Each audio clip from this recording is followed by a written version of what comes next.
religious education to 5 boys. They were pretty good kids, but when they got together, oh, 8 and 9-year-old boys, they got into a lot of fights. And, well, it was like, you're stupid. No, you're more stupid. Well, if I'm stupid, you're an idiot. Well,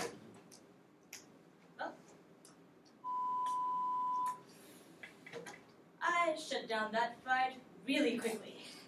But that doesn't change the fact that these kids knew these words. Nowadays, I feel like I'm seeing swearing everywhere. I'm seeing it in social media, I'm hearing it on TV, I'm hearing it in the internet, on books. I'm sure everyone in this classroom has sweared at least once, right? I know even I tried to avoid swearing, but even I've dropped the F word a couple of times. Yeah. But still, even if I'm not very fond of swearing, I can't help but be curious about it. When does swearing start? How long have we been swearing? What makes a swear word so bad? Why do people swear?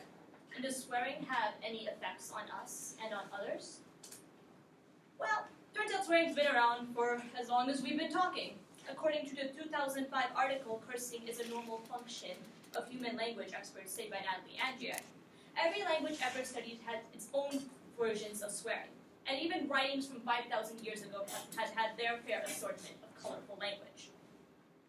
Even modern swear words we use today have been around for a while. Take the F word, for instance. According to an article, the earliest use of the F word discovered in court records from 1310, wow, what a descriptive title, written by Emily Gostin in 2013, Dr. Paul Booth found the earliest instance of it being used as part of a sexually insulting nickname of an outlaw of some old English court papers. That must have been a really interesting case. And according to an expert from Holy Shit, A Brief History of Swearing by Melissa Moore, published in 2013, people have been using the F word in non-sexual situations since at least 1866, where a man wrote in an affidavit that a Mr. Baker told him he would be out of his money by a Mr. Brown. So, how do words just become swear words? Turns out it's not so much the word itself, but how society views that word. For example, in a culture where they emphasize a lot of female purity and chastity, words with sexual connotations naturally will make the room uncomfortable. And in a place with a strong emphasis on religion, religious words used besides what they're meant for will be frowned upon. But these alone are not enough to make a word a swear word. When certain words become too closely associated with what's considered taboo in society, when they begin to take on even more negative connotation than other words, when people refuse to say them because they're too rude to say out loud, when just mentioning it evokes a strong emotion out of us, that's when a word becomes a swear word. Usually, these words come from words relating to sex and genitalia, religion, bodily functions, animals, and disease, as stated from James Harbeck's 2016 article, Mind Your Language, Swearing Around the World. In the highly Catholic state of Quebec, the word for tabernacle and chalice are actually really bad swear words. So don't say them in Canada, guys. In Dutch, they think they associate disease with swear words. So just by tagging on the word cancer sufferer, canker to everything, makes it an automatic expletive. And in Japan, just using an inappropriate version of the word you is incredibly offensive. Swear words are incredibly unique in that their meaning is wrought from the fact that we don't use them, the fact that they're forbidden. From a 2012 interview titled Swearing, A Long and History, linguist Jeff Nunberg says, "To learn what it means to swear, a child has to hear both words and be told that it's wrong to say them. After all, the basic point of swearing is to demonstrate that your emotions have gotten the better of you and trumped your inhibitions. That's why the words have to be regarded as bad. So there's a real weight to using them. Swear words don't describe your feelings. They manifest them."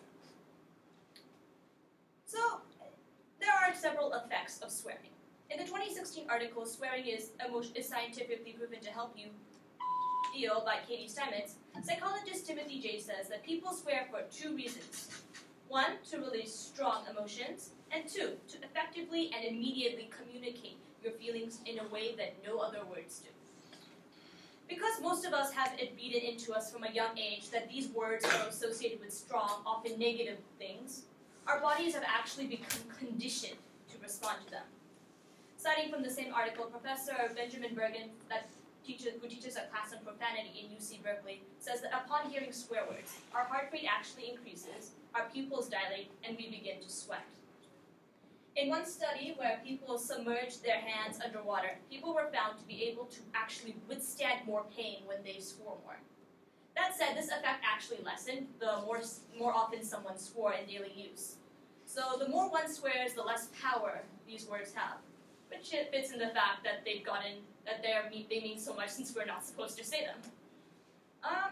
Citing from Harbeck's article again, according to Steven Pinker in The Stuff of Thought, we swear in primarily 5 different ways: descriptively, emphatically, idiomatically, abusively, and cathartically. And citing from Michelle Drew's 2014 paper, The Science of Swearing, A Look into the Human Mind and Other Less Socially Acceptable 4-Letter Words, studies have shown that child victims of obscene phone calls have actually received psychological trauma and harassment.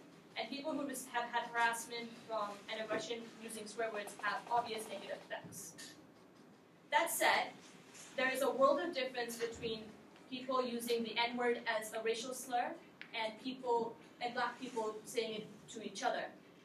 So several studies have also shown that swearing can actually be beneficial when used to promote group unity, coherence, and general expressiveness, in addition to allowing us to release our stress. From the article by Paul Ratner, written in January of this year, do we find people who swear to be more honest? Studies say yes. Studies have shown that people who use profanity more tend to actually be more honest on their Facebook posts, and they tend to come from states with higher integrity scores. And from the 2016 article, A Strategic Guide to Swearing by Stephanie Hayes, studies have shown that swear words can be persuasive as well. Fake testimonies with swear words tend to be more believable than those without. Political speeches with mild expletives tend to sway people more.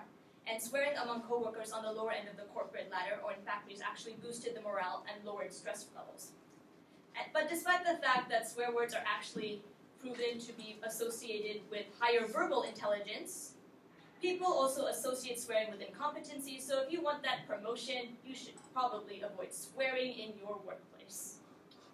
But at the end of it all, swear words are just words. They exist in every language studied throughout history, but they are unique in that we have given them an additional meaning beyond their definition, just by not saying them.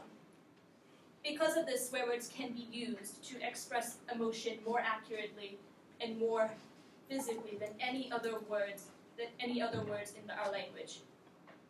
But the meaning behind them often relies on the context you use them on. So, the next time you swear, be aware of how you use it.